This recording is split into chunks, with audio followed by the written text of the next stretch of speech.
Monday night in New York City, and it's the unveiling of the brand new redesigned Cadillac Escalades, and a very special edition of Motor Money is coming your way now.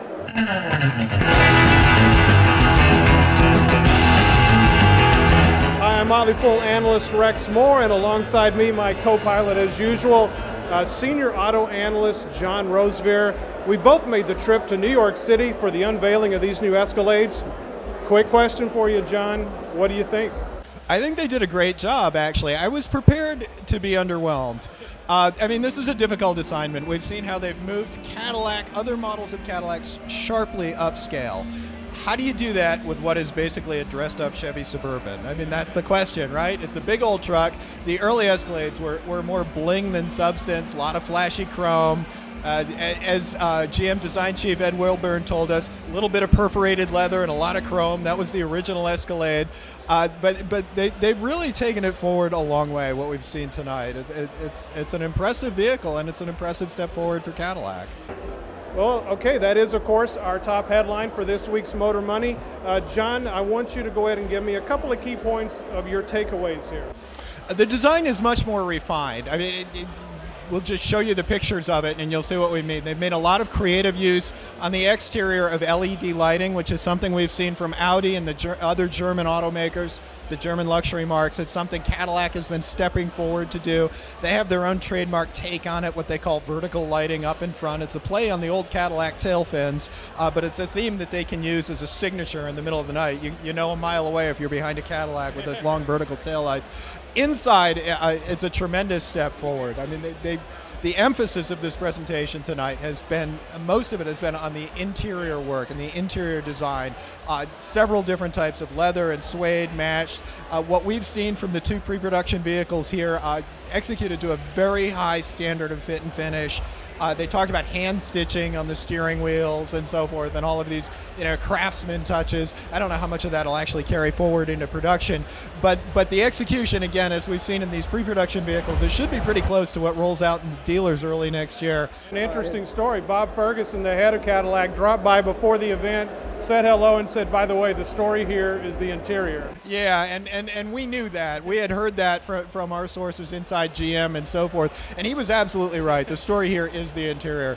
It's a very plush truck, and it's plush in a good way, an upscale way that should appeal to people who are looking at, BMW X5 and the high-level Audi and Range Rovers and Mercedes and so forth.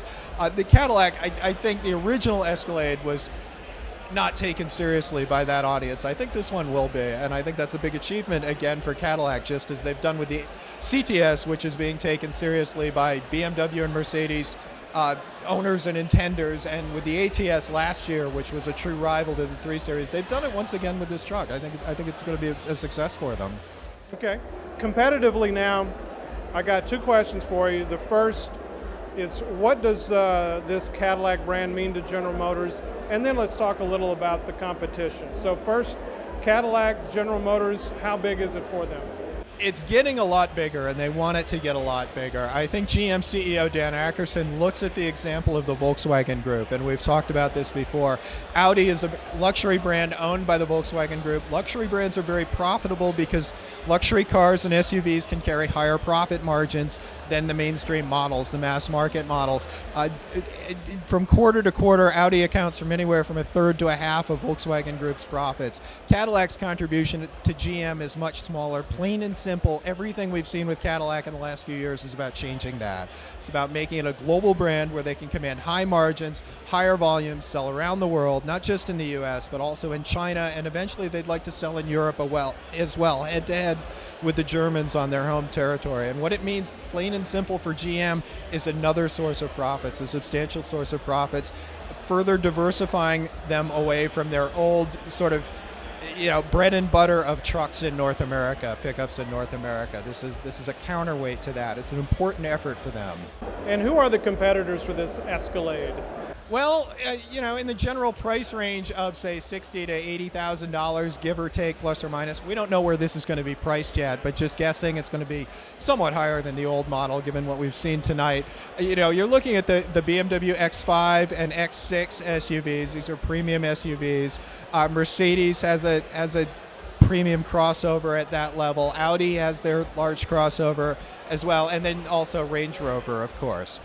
There's also a big Infiniti truck-based SUV as well that has a 400 horsepower V8, has similar towing capacity to the Escalade and so forth, similar utility. That's another contender, I'd say there. But you know, for this sort of vehicle, a premium plush, body on frame, a truck-framed SUV. This is it, really. This is the top of the heap. All right, time now for our Under the Hood segment, where we take a deep dive and go deep into some issues with the auto world. And since we're here with the unveiling of the Escalade, we have a special one for you today. Yeah, we're going to chat in just a moment with the head of design for General Motors, GM design chief Ed Welburn. He's a star. He made this new vehicle happen. He and his team, and he's going to tell us a little bit about the process that went into that. Hi, Ed. John Rosevear from the Motley Fool. How did you approach the challenge of taking the Escalade up a notch in refinement? I mean, we saw that happen with the CTS and so forth. It was really a big, impressive leap forward. And we've had that challenge. This is the fourth generation. Right. And I'm fascinated by the step function with each generation of Escalade. Very first one was, that was like a grill and some badges and perforated leather. And then with each level, we've taken it, each generation we've taken it to another level. And we spent a lot of time with our customers getting an understanding of what they're looking for. Escalade customers said, they feel like they have the ultimate, they can't imagine it being even more, but it's a very creative team. And I just love what they're able to accomplish. And I believe that we have taken Escalade another step forward. It does. It's a great design. Congratulations on it. Thank you. Tell us a little bit about the thinking in the interior. We've heard for months now this vehicle is going to have the best interior. It's a terrific interior, very striking interior. Well, it's a number of things. The space, it's a more spacious interior, great interior space. I talked about entry egress of the car. We all know that it's difficult getting in the second row, swinging your foot in on an Escalade. I made sure. It was like day one, it was something that we had to achieve. It was not easy. I mean, it really went down into the architecture of the vehicle to make that kind of change. So there are those structural things, and the functionality and the great storage, but then there's the refinement, the leathers, the suedes, the real metals, the real woods that are within the vehicle that just makes it a wonderful place to be. It's clearly finished to a very high standard. You guys have done a great job on it. Thanks very much. Yeah, thank you. All right, time now for our fun and final segment, where we take a lighthearted look at some things. And what we want to talk about today is the spectacle of this Cadillac unveiling. It is upscale, it is high class. They were bringing by little filet mignon bites. Donald Trump was here. Donald Trump was in the house. Donald Trump was in the house. John, your impressions on this? Well, they want to make a good impression on the assembled media and on the special guests they've had here tonight, and certainly, having the liquor flowing and the canapes through the plays, and they had a lovely band playing for a while before the event. They showed art photography done during the development process of the Escalade. They had the photographer here to talk about it a little bit. We're in New York City. It's at night. There is loud music. There are people in snappy suits and so forth. Not us. Not us. We're fools. We were business casual, though. Yes, we were. but it's an event that's pitched where Cadillac wants to be, and increasingly where they can say they are going. Well, it's true. It brings up a serious point about investing. Certain brands will position themselves and identify with certain things. So this is it. This is the top of the line. Upscale. It's Tiffany. You don't mess around when it comes to this. That is certainly where Cadillac wants to be. And Cadillac chief Bob Ferguson, the global head of Cadillac, told us tonight that one of the things they thought about was the reinvention, the reimagination of the Escalade, because we all know what the Escalade was. It was sort of the great bling truck from Detroit. This is not that. This new Escalade is not that. It is a much more refined product. It's a very impressive product in person. I mean, you can still see it a mile away and know you're looking at a GM SUV. be. But at the same time, the detailing has gone way up. The standard has gone way up. The bar has been raised. And that's the message tonight, that this is what they're trying to do with Cadillac. And of course, before they can do it with the brand, they have to do it with the product. And I think they've taken another step in that direction tonight.